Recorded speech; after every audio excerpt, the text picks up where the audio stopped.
विश्व भर में 56 भोग सामग्री के लगते हैं। श्रीनाथ जी के सामने विविध प्रकार के व्यंजन लगते हैं। हमारे गिरिराज जी में 56 भोग जब होता है तो बीच में श्रीनाथ जी गिरिराज जी रहते हैं, चारों तरफ जहां जगह मिल जाती है वहीं पर महाराज भोग प्रस्तुत होते हैं। कहीं नमकीन भोग है, कहीं मीठे भोग हैं, दूध घर की सामग्री है, सकड़ी भोग है, अनसकड़ी भोग है, सब भोगों के बीच में ठाकुर जी विराजते हैं, उसको 56 भोग कहते हैं। यहां पर भी श्रीनाथ जी विराज रहे हैं, लेकिन 56 भोग की जगह 56 प्रकार के जीवात्मा बैठे हैं चारों ओर। आप सब भी भोग ही हो। ठाकुर जी नवनीत चौरम हृदयस्य चौरम, वो हृदय में जो भोग उत्पन्न होता है उसको हरण करते हैं। तो यहां हर प्रकार के लोग बैठे होंगे। कोई थोड़ा तीखा होगा, कोई थोड़ा मीठा होगा, कोई थोड़ा खट्टा होगा, कोई थोड़ा कड़वा होगा, कोई ज्यादा चिकना होगा। सबके स्वभाव होते हैं ना भाई। इन्हीं शब्दों को स्वभाव में प्रयोग किया जाता है जीव मात्र के। कोई व्यक्ति बहुत चिकनी चुपड़ी बातें करें तो कह देते हैं कि बहुत चिकना है मन का, बड़े ऐसी बातें करता है कि सब फिसल जाते हैं। तो वो भी लोग यहां बैठे होंगे, ठाकुर जी उनका भी भोग लगा रहे हैं। कोई बहुत मीठे होंगे, बोलते हैं तो मीठे, गुस्सा भी करते हैं तो ऐसा लगता है कि ऐसे करते रहें, इतने मीठे हैं, क्रोध भी मीठा कर रहे हैं। कई बड़े तीखे हैं, वो प्रेम की बात भी करते हैं तो ऐसे करते हैं कि लगता है कि डंडा मार रहे हैं क्या। तो सब प्रकार के आप लोग यहाँ विराज रहे हैं। तो मंच पर विराजमान होकर के श्रीनाथ जी का एक अद्भुत 56 भोग यहाँ कथा में कोटा में हो रहा है। स्थान का नाम भी 56 भोग है। हम कौन हैं? आप सब तो तीखे मीठे चिकने सब बना दिए। हम तुलसी हैं, आप सब पे पढ़ रहे हैं तो ठाकुर जी प्रसाद स्वीकार कर रहे हैं। वक्ता है ना, तो वक्ता के रूप में क्या है? तुलसी है। अब वस्तु चाहे जैसी हो, तुलसी पधरा दी जाती है तो उसका मतलब ये हो जाता है कि ये प्रसाद है। तुलसी का कैसा स्वरूप है? वस्तु चाहे जैसी हो, उसमें तुलसी पड़ी होती है तो व्यक्ति फिर उसको ऐसे नहीं लेता, ऐसे ही लेता है, ये प्रसाद हो गई है। तो कथा वक्ता क्या कर रहे हैं? सामने आए हुए समस्त प्रकार की विविध प्रकार की सामग्री स्वरूप जीवात्मा पर तुलसी पधरा रहे हैं। वाणी की, अपने विचारों की, अपने भावों की तुलसी पधरा करके ठाकुर जी के योग्य बना रहे हैं। हम तुलसी हैं, इसीलिए इस परिसर का नाम 56 भोग है। यहाँ 56 प्रकार की जीवात्माओं का ठाकुर जी आस्वादन करते हैं।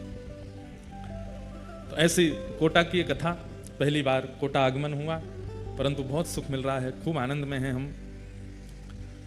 बस यही चाहते हैं कि ठाकुर जी के जिस उद्देश्य को लेकर के कथा यहां करने आए हैं वो उद्देश्य सफल हो। और उद्देश्य केवल यही है, एक बात बहुत ध्यान से सुनिएगा, हरि प्राप्ति उद्देश्य नहीं है। प्राप्ति तो हरि की रावण को भी हुई है, प्राप्ति तो हरि की कंस को भी हुई है, पूतना अघासुर बकासुर धेनुकासुर शूर्पणखाओं को भी हरि की प्राप्ति हुई है। हरि की प्राप्ति तो राक्षसों को भी हो जाती है। प्राप्ति उद्देश्य नहीं है हमारा, क्योंकि भक्ति से हरि मिलेंगे ऐसा आवश्यक नहीं। हिरण्यकश्यप को तो क्रोध के कारण मिल गए, उसके दुष्ट स्वभाव के कारण मिल गए। हरि प्राप्ति उद्देश्य नहीं है। उद्देश्य क्या है? हम हरि को प्राप्त ना करें, हरि हमें प्राप्त करें, हम उनके प्रिय बन जाएं। बात दोनों को समझिएगा। एक होता है कि आपको प्रधानमंत्री जी ने बुलाया और एक होता है कि आपने प्रधानमंत्री जी को बुलाया। इसमें विशेष क्या है? आपको प्रधानमंत्री बुलावें ये विशेष है, ठाकुर जी को हम बुलावें ये सामान्य भक्ति है, लेकिन ठाकुर जी हमें बुलावें ये विशेष भक्ति है। तो कथा से क्या होता है? निर्माण होता है जीवात्मा का। ऐसा निर्माण होता है कि उस निर्माण से ठाकुर जी फिर उस जीवात्मा को बुलाते हैं, उसको स्वीकार करते हैं, उसको अंगीकार करते हैं। ऐसी भावना है। कथा का आज तृतीय दिवस, हम लोग उसमें प्रवेश करते हैं। कल हम लोगों ने मंगलाचरण का श्रवण किया था। 3 श्लोकों में मंगलाचरण हम लोगों ने भागवत जी में जो है उसका श्रवण किया। अब आज आगे के क्रम में प्रवेश करते हैं, फिर उसी में चर्चाएं जैसी जैसी होती जाएंगी वैसे वैसे हम श्रवण करते रहेंगे। यम प्रव्रजन्तमनुपेतमपेत कृत्यम द्वैपायनो विरह कातर्या जुहाव पुत्रेति तन्मयतया तरवोभिनेतु तम सर्वभूत हृदयम मुनिमानतोस्मि। 88,000 सौनकादि ऋषि नैमिषारण्य में बैठे हैं। किस लिए बैठे हैं? मानव का कल्याण हो इस भावना से बैठे हैं। और तब उन 88,000 सौनकादि ऋषियों ने 6 प्रश्न किए हैं। इन्हीं 6 प्रश्नों में कथा चलेगी। बंधुओं, ज्ञान जो है ना वो जिज्ञासा के पात्र में टिकता है। बहुत ध्यान से सुनिएगा सब लोग। भागवत, ये 4 शब्द हैं। भा से भक्ति, ग से ज्ञान, व से वैराग्य, त से त्याग। भागवत। यहां पर इन चारों में से अगर एक का भी आपके जीवन पर असर नहीं हुआ तो आपने कथा नहीं सुनी। आपके ऊपर भक्ति का असर होना चाहिए, पहली बात। जीवन में भक्ति आनी चाहिए, लेकिन भक्ति रूपी उस रस को अपने चित्त में धारण करने के लिए विश्वास का पात्र चाहिए। देखो, भागवत, भक्ति, ज्ञान, वैराग्य और त्याग, इन चारों को धारण करने के लिए अलग अलग कटोरियां आपके पास होनी चाहिए। अगर भक्ति चाहते हो तो विश्वास का पात्र। अगर विश्वास चित्त में नहीं होगा तो बिन विश्वास भक्ति नहीं। भक्ति बिना विश्वास के नहीं हो सकती।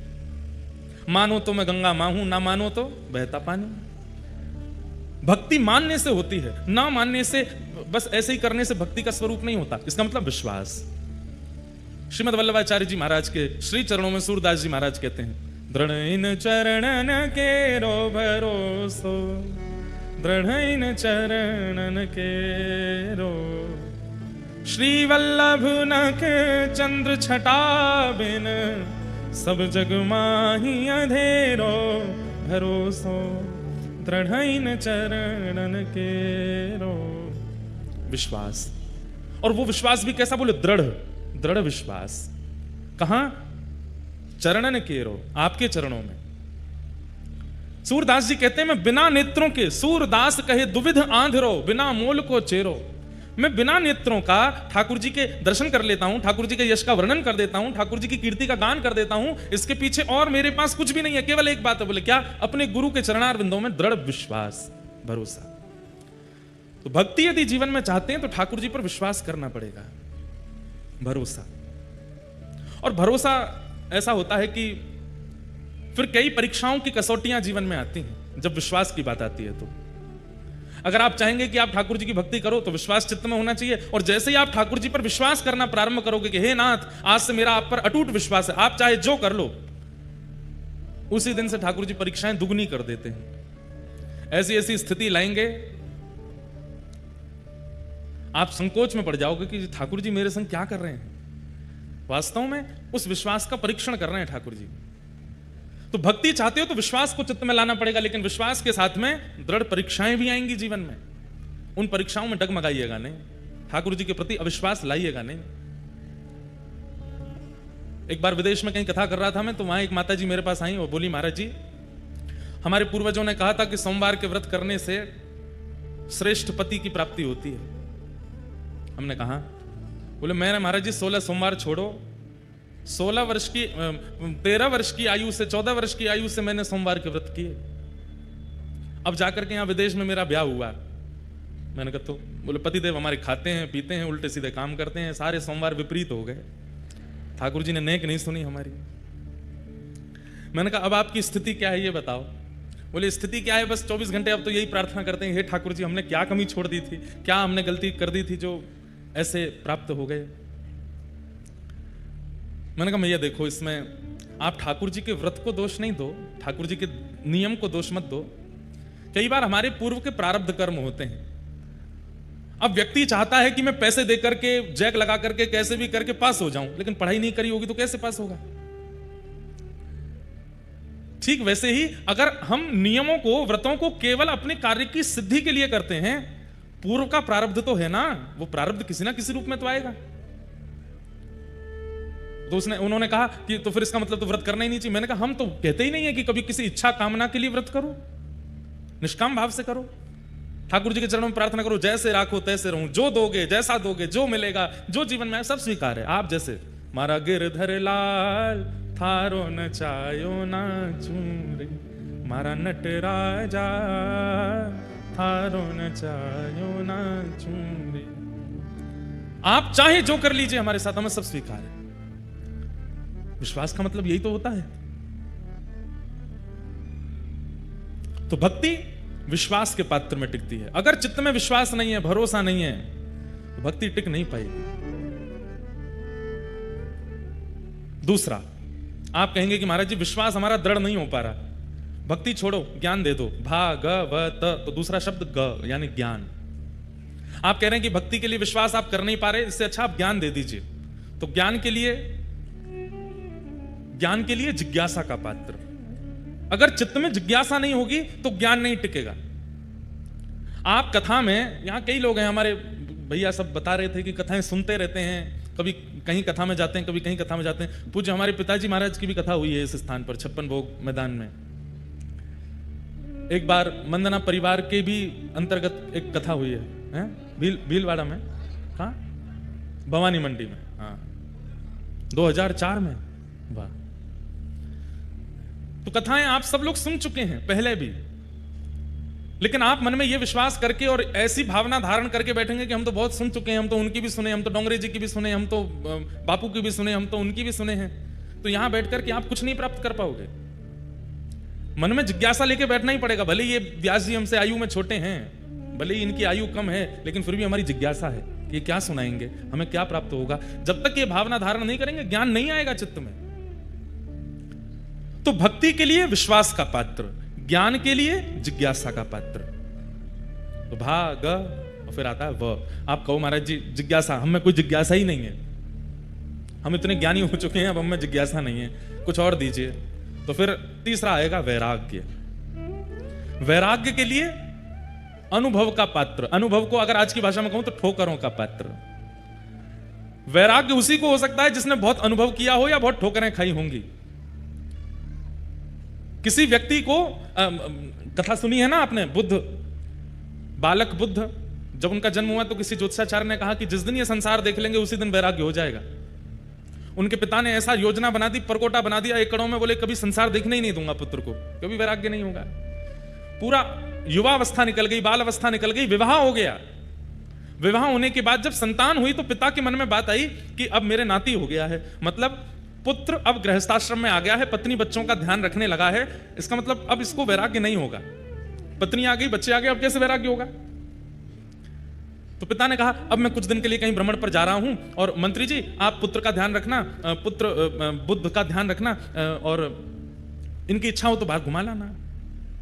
लेकर के गए, पहली बार बाहर निकले। जैसे ही बाहर निकले तो अपने मंत्री जी से पूछे, मंत्री जी ये बालक कहां जा रहा है। बोले कि प्रभु ये विद्यालय पढ़ने के लिए जा रहा है, अध्ययन करने के लिए जा रहा है। अच्छा, हमारे गुरुजी तो घर ही आते थे पढ़ाने के लिए। बोले आपके पिता ने व्यवस्था की थी, लेकिन वास्तव में बालकों को विद्यालय जाना पड़ता है, विद्यालय में अध्ययन करना पड़ता है। बोले अच्छा। थोड़ी और आगे गए तो जाकर के देखा कि वही बालक का अब विवाह हो रहा है। बोले अच्छा, हमारा भी तो विवाह हुआ था, ये वही हो रहा। बोले हाँ, अब ये इस बालक का विवाह हो गया। वही बालक अब थोड़ा और बड़ा हुआ तो उसका विवाह हो गया। आगे एक व्यक्ति अपनी पत्नी और बच्चों के साथ जा रहा था। बोले ये क्या हो रहा है। बोले कि अब गृहस्थ आश्रम में प्रवेश करने के बाद पत्नी और बच्चों की इच्छा पूर्ति के लिए निकला है। अच्छा, थोड़ा और आगे जाकर के देखा तो क्या देखा कि एक वृद्ध पड़ा था बिस्तर पर, खांस रहा था, बीमार हो गया था। बुद्ध बोले ये क्या हो रहा है। बोले कि महाराज व्यक्ति एक दिन वृद्ध हो जाता है और वृद्धता में उसको कोई रोग लग जाता है, और रोग लगने पर फिर उसकी ऐसी रुग्णावस्था हो जाती है। थोड़े और आगे जाकर के देखा तो 5 लोग रो रहे थे, और एक अस्थि, एक शव पड़ा था, और पत्नी कह रही थी मेरे पति चले गए, बच्चे कह रहे थे हमारे पिता चले गए, माता पिता कह रहे थे हमारा बेटा चला गया, भाई कह रहे थे हमारा भाई चला गया। बुद्ध ने जैसे ही वो दृश्य देखा, बोले ये क्या हो रहा है। बोले कि महाराज ये हमारे जीवन का काट्य सत्य है, एक दिन हमारी मृत्यु हो जाती है, पत्नी बच्चे घर परिवार सब बैठे रह जाते हैं और हम लोग चले जाते हैं। इसका मतलब एक दिन मेरी भी मृत्यु होगी। मंत्री जी बोले आया है सो जाएगा, जो आया है उसको जाना तो पड़ेगा।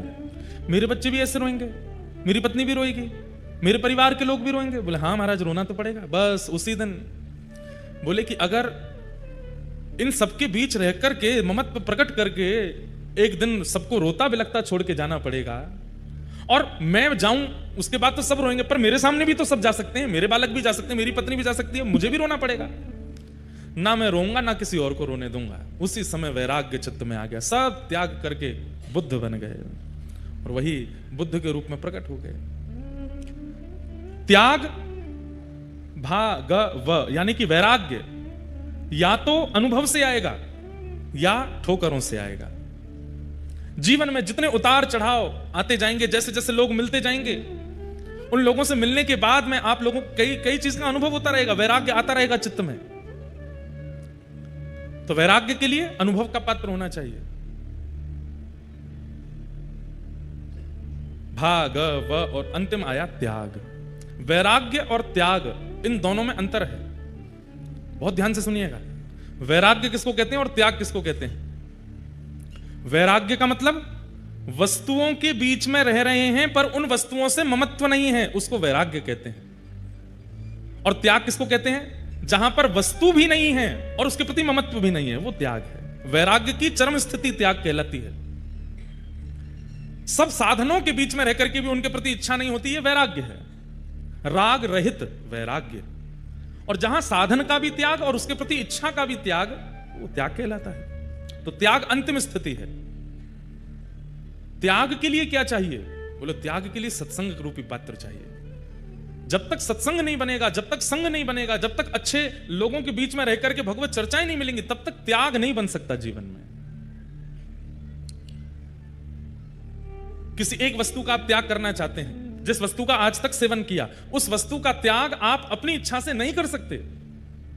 और वस्तु का त्याग कर भी दोगे लेकिन मन में वो वस्तु चलती रहेगी। मन तो हो रहा है खा लूं, मन तो हो रहा है थोड़ा सा इसको पी के देख लूं, मन तो हो रहा है थोड़ा सा इसका सेवन तो कर लूं। मन से भी नहीं जाएगा। मन से और तन से दोनों रूप से त्याग तो तभी हो सकता है जब सत्संग मिलेगा।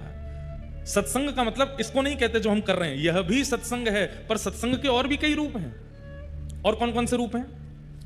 वस्त्र भी सत्संग कहलाते हैं। आप क्या पहनते हो? अभी हम जीन्स पहन के आ जाए फटी हुई और मंच पे आके प्रवचन करने लगे, किसी पर कोई फर्क नहीं पड़ेगा हमारी बात का। वास्तव में फर्क पड़ता भी वस्त्रों से है। क्या पहनते हैं? धोती पहनते हैं, बगलबंदी पहनते हैं, तिलक लगाते हैं, शिखा धारण करते हैं, कंठी माला पहनते हैं। सब कुछ सत्संग कहलाता है। आपका श्रृंगार भी सत्संग है, आपका आवरण यानी कि वस्त्र भी सत्संग है, आपका उठना बैठना भोजन भी सत्संग है, आप क्या खाते हैं क्या नहीं खाते हैं उससे भी सत्संग का प्रभाव होता है। कैसों के संग बैठते हैं, किससे मिलते हैं, कहां जाते हैं, कैसी स्थिति का प्रयोग करते हैं, सब सत्संग है। और इन सबका वातावरण जब होता है, अब देखो एक बात आपको बताएं, बाहर कोई स्ट्रीट फूड मिलता है ना, जो रोडों पर ठेला लेके घूमते हैं भैया, वहां आप खाने जाओ, कुछ आपको खिला देगा, जैसा होगा वैसा खिला देगा। लेकिन जैसे हम जाएंगे ना धोती बगलबंदी पहन के, तो अगर व्यक्ति ठीक होगा तो पहले महाराज जी 1 मिनट रुको, पहले बर्तन धोऊंगा, बर्तन धोएगा, फिर हाथ मांजेगा, सब साफ सुथरा करेगा, मक्खी मच्छर सब उठा देगा।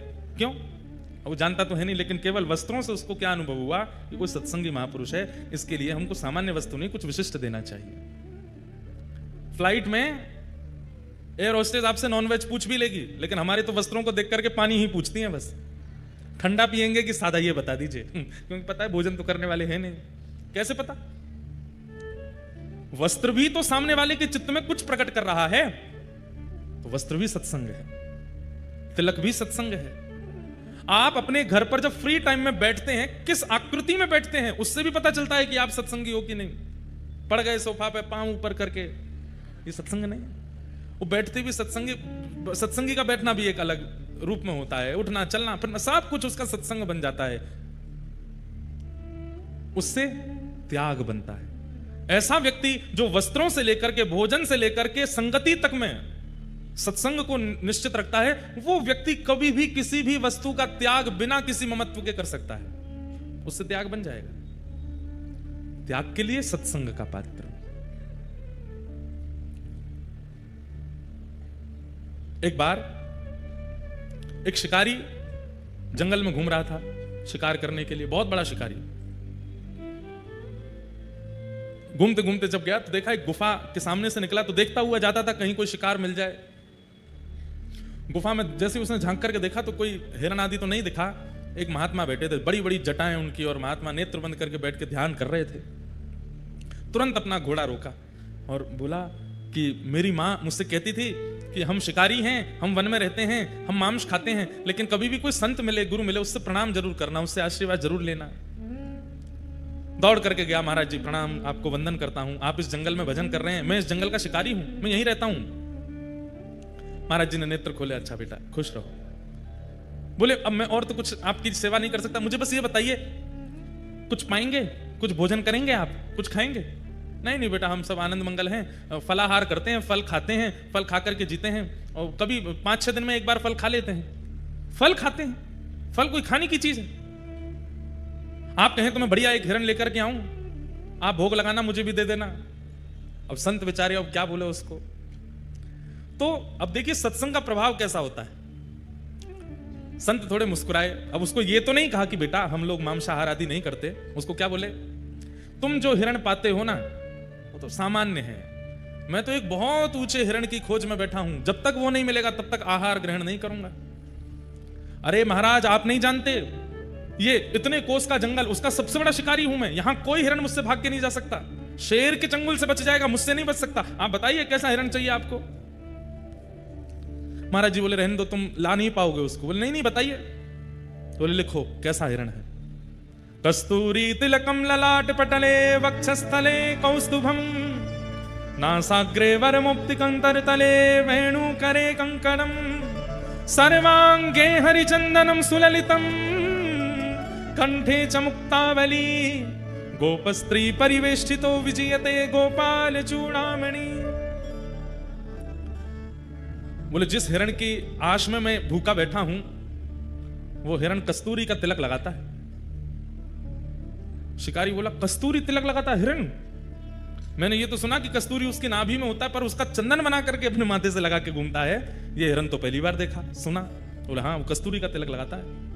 कानों में नासिका में मोती पहनता है। अच्छा, मोती पहन करके घूमता है हमारी तरह? बोला हाँ। और इस हिरण की विशेषता क्या है? बोले पीतांबरी पहनता है, निर्वस्त्र नहीं घूमता है, पीतांबरी धारण करता है, धोती पहनता है। और सबसे बड़ी विशेषता, अधर पर वेणु रख करके अपने कर कमलों से बजाता है। शिकारी बोला जीवन निकल गया, ऐसा हिरण तो नहीं देखा मैंने। बोले इसीलिए तो इस वाले हिरण को हम पाना चाहते हैं, उसी के लिए बैठे हैं यहां पे। महाराज मैं आपको वचन देकर के जा रहा हूं, वो इसी वन में है ना, आप बस इतना बताओ। बोला हाँ, वो सब जगह है, वो यहां पर भी है। मैं आपको वचन देता हूं, जब तक ये हिरण नहीं मिलेगा मैं भी भूखा रहूंगा, मैं भी शिकार नहीं करूंगा, इसी हिरण को पकड़ के लाऊंगा। तब तो आप स्वीकार करेंगे ना, उसको पाएंगे फिर मुझे भी दे देना। बोला हाँ फिर पाएंगे, हम लेके आओ। महाराज जी ने तो ऐसे टरका दिया, लेकिन एक क्षण का वो सत्संग किया गया। अब वो तो शिकारी सीधा था, उसको ज्यादा हम आप चतुर जैसे लोग थोड़े हैं, हम तो बहुत चतुर हैं। हमारे सामने कोई महात्मा ऐसे बोलते हम तो तुम हिरण थोड़ी है, ये तो भगवान की बात कर रहे हो आप, हम तो 2 मिनट में बोल देते।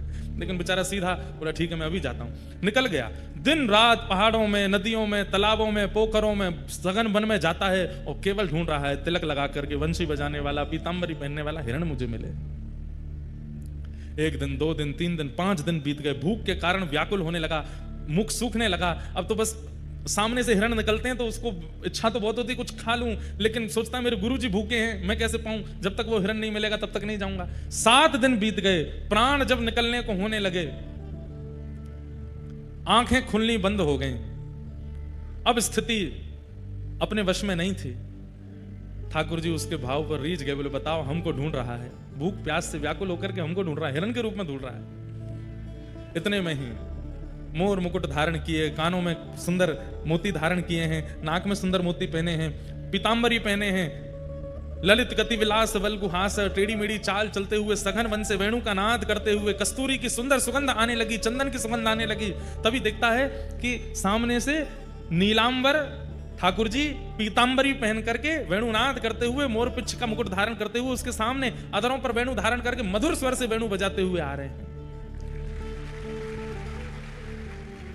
गुरु जी ने जितना बताया था सब देख रहा है। कस्तूरी की सुगंध आ रही है, नाक में मोती पहना है, कानों में कुंडल पहने हैं, पीतांबरी पहन रखी है, नील कांति नील वरण है। और ये हिरण तो नहीं है, पर नेत्र तो मृग जैसे ही है, मृगनयन है। संभवतः यही वो हिरण होगा, श्रृंगार करके हमारी जैसा, मानवों जैसा लग रहा है।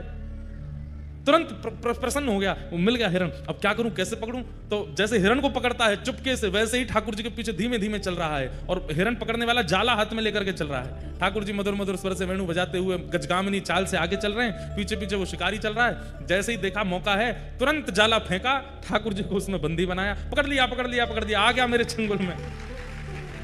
ठाकुर जी को पकड़ करके जाला बांध करके और उठा करके अपने कंधे पे टांगा, घोड़े पर बैठ करके ले गया गुरुजी के पास।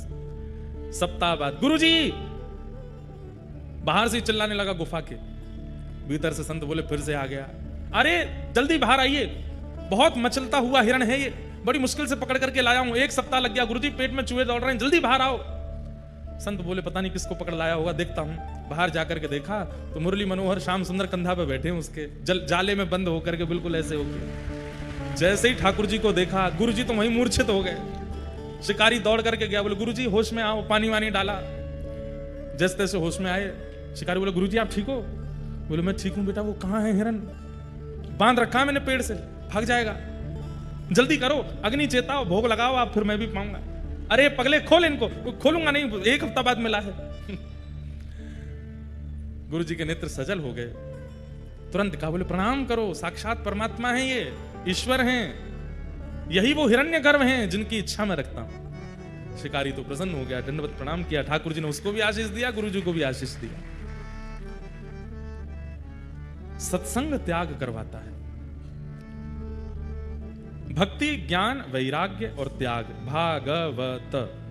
भक्ति के लिए विश्वास का पात्र, ज्ञान के लिए जिज्ञासा का पात्र, वैराग्य के लिए अनुभव का पात्र और त्याग के लिए सत्संग का पात्र। ये चार पात्र आपके चित्त में होंगे तभी भागवत विराजमान हो सकती है, नहीं तो संभव नहीं। तो जिज्ञासु के चित्त में ज्ञान विराजता है। 88,000 सौनकादि ऋषियों ने 6 प्रश्न किए। किम श्रेय शास्त्र सारः स्वावतार प्रयोजनम, किम कर्म के अवतारश्च धर्मः कम शरणम गतः। सबसे पहला प्रश्न, भगवान के अवतार का श्रेय किसको जाता है? राक्षसों के लिए आते हैं कि भक्तों के लिए आते हैं? रावण आदि राक्षसों को मारने के लिए आए कि सबरी आदि भक्तों पर कृपा करने के लिए आए? पहला प्रश्न, भगवान के अवतार का श्रेय किसको जाता है? दूसरा, शास्त्रों का सार क्या है? हमारे हिंदू वैदिक सनातन धर्म में इतने सारे शास्त्र हैं, पर इन शास्त्रों का सार क्या है, इनकी मूल बात क्या है? तीसरा प्रश्न, स्व अवतार प्रयोजनम, भगवान के अवतार का प्रयोजन क्या है? कभी मानव बन के आते हैं, कभी जानवर बन के आ जाते हैं, कभी नृसिंह बन के आते हैं, प्रयोजन क्या है? किम कर्म, भगवान के कर्म क्या है, भगवान क्या करते हैं? अवतार लेकर के कहते हैं कि ठाकुर जी कर्म नहीं करते, ठाकुर जी सोचते हैं, ठाकुर जी चिंतन करते हैं, और जो चिंतन करते हैं वो होता चला जाता है। ठाकुर जी ने चिंतन किया कि प्रलय होना चाहिए, उनके सोचते ही प्रलय हो जाएगा। ठाकुर जी अपनी भ्रगुटी टेढ़ी करते हैं तो बादल आकाश में छा जाते हैं, ठाकुर जी प्रसन्न हो जाते हैं तो धूप निकल आती है।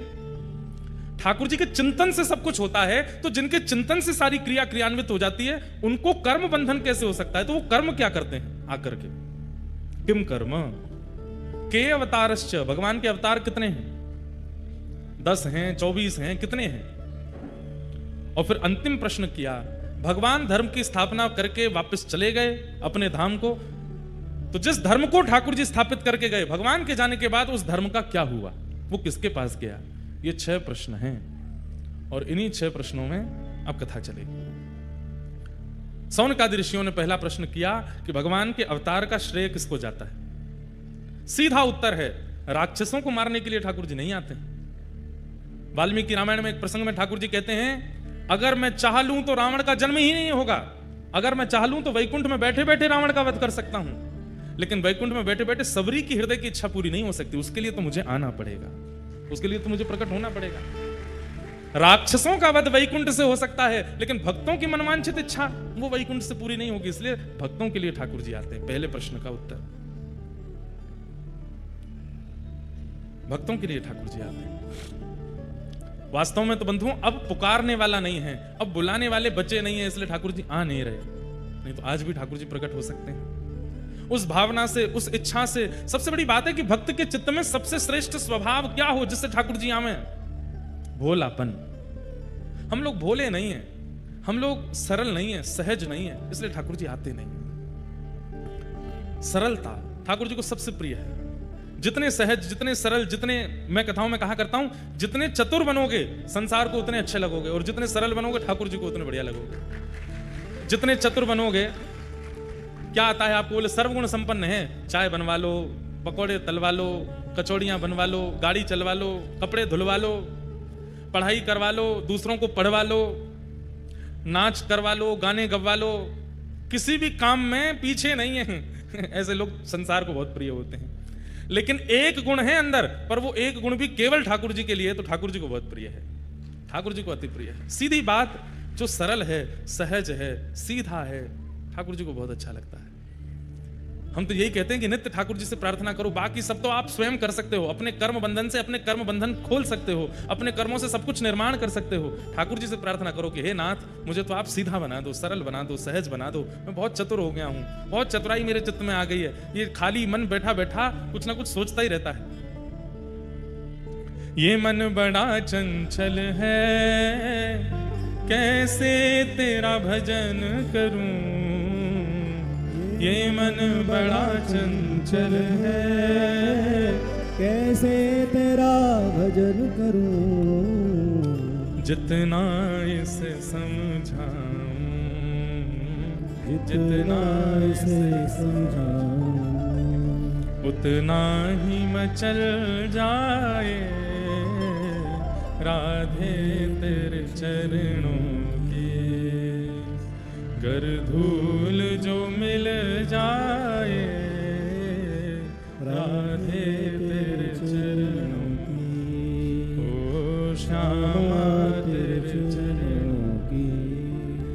गर धूल जो मिल जाए श्यामा तेरे चरणों की। हमें और कुछ नहीं चाहिए हे श्यामा जी, हे किशोरी जी, आप केवल हमारे चित्त को शुद्ध कर दो, हमें दीन बना दो, सरल बना दो, सहज बना दो। बहुत चतुर बन गए हम लोग, खाली बैठते हैं तो मन में केवल ये चतुराई ही चलती रहती है कि किसके साथ क्या किया जाए, किसके साथ अनहित किया जाए, किससे आगे कैसे निकला जाए, बस यही सब हमारे चिंतन में चलता रहता है। हे प्रिया जी, हे श्यामा जी, आप कृपा करके मुझे सरल बना दो, सरल बनाओ।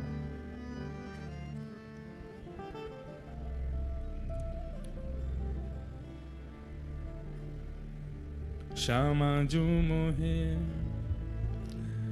अपनों ही कर लीजिए। श्यामा जू मोहे अपनों ही कर लीजिए। श्यामा जू मोहे अपनों ही कर लीजिए। जो मोहे अपनों ही कर लीजिए। श्री राधे मोहे अपनों ही कर लीजिए। अपनों ही कर लीजिए। हे किशोरी मोहे अपनों ही कर लीजिए। किशोरी मोहे अपनों ही कर लीजिए। श्री राधे मोहे अपनों ही कर लीजिए। राधे मोहे अपनों ही कर लीजिए। हाँ, और दिए कछु भावत नाही, और दिए सब लोग गाओ। कछु भावत नाही। और दिए कछु भावत नाही, और दिए कछु हे किशोरी जी, या तो मुझे अपना कर लीजिए, उसके अलावा अगर आप मुझे कुछ और देना चाहती है तो मुझे कुछ नहीं चाहिए आपसे। धन संपत्ति वैभव आदि सब, ये सब मैं अपने कर्मों से कर सकता हूँ, अपने कर्मों से प्राप्त कर सकता हूँ। आप या तो मुझे अपना बना लीजिए, और अपना बनाने लायक अगर आप मुझे नहीं मानती हैं तो दूसरी वस्तु मुझे क्या दीजिए। बहुत ध्यान से सुनो, हरिराम व्यास जी का पद है। और दिए कछु भावत नहीं, और दिए कछु भावत नाही। श्री वृंदावन दीजे। श्री वृंदावन दीजिए। ओ श्री वृंदावन दीजे। श्री वृंदावन दीजिए। किशोरी मुहे अपनों ही कर लीजिए। किशोरी मुहे अपनों ही कर लीजिए। हमारे ब्रज में मध्य प्रदेश के एक भक्त पहुंचे जिनका नाम था भोलानाथ। किशोरी जी की प्राप्ति करने के लिए वृंदावन के सेवा कुंज में रहते, और वहां रह करके बंदरों को जो चने डाले जाते तो बंदर जब पा लेते उसके बाद जो चनों का छिलका बच जाता उसको खाते। और कभी चना हाथ में पड़ जाता, बंदर पाके चले गए, एक आध चना अगर मिल जाते तो उनको बीन करके रख लेते, जब बंदर सामने आते तो उन्हीं को दे देते, स्वयं छिलका पाते थे। अनेक वर्षों तक जब छिलका पा करके रहे तो एक दिन किशोरी जी को बड़ी दया आ गई और उन्होंने श्री राधा वल्लभ मंदिर से उनके लिए प्रसादी भिजवा दी। गुसाई जी लेकर के प्रसादी आए और कहा भोलानाथ जी, किशोरी जी ने स्वप्न में आज्ञा करके कहा है कि भोलानाथ जी छिलका पाते हैं, उनके लिए मेरी राजभोग की प्रसादी लेकर के जाओ।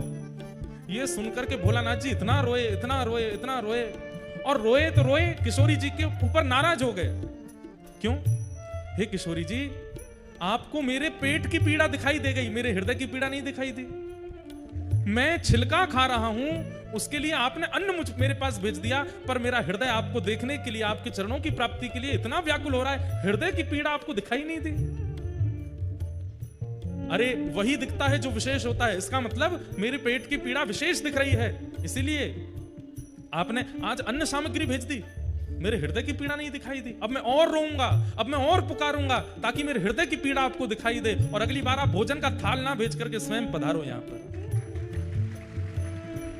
किशोरी जी ने उनका नामकरण किया, उनका पूर्व नाम भोलानाथ 50-60 ज्यादा से ज्यादा 80 वर्ष पहले वृंदावन में थे। आज भी कई ऐसे महापुरुष वृंदावन में जिन्होंने भोलानाथ जी का दर्शन किया था। किशोरी जी ने उनका नाम रखा भोरी सखी, उनको सखी बनाया, भोरी सखी। कितनी बोली।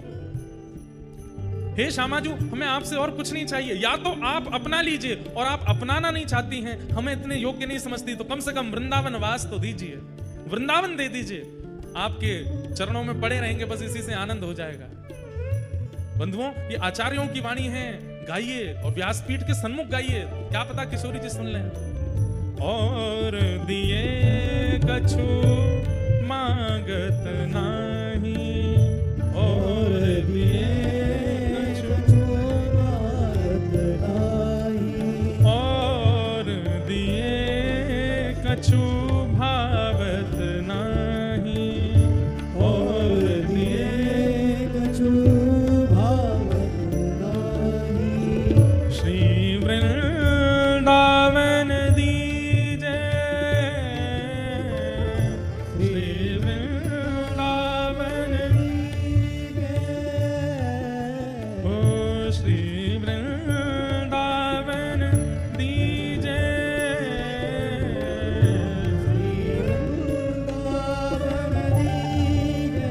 किशोरी मोहे अपनों ही कर लीजे, किशोरी मोहे अपनों ही कर। और हे किशोरी जी, वृंदावन में भी मैं मानव बनूं ऐसी मेरी इच्छा नहीं। मानव बन जाऊं तो आपकी कृपा, लेकिन मानव ना बना सकूं तो खग मृग पशु पंछी या बन के, खग मृग पशु पंछी या बन के, खग मृग पशु पंछी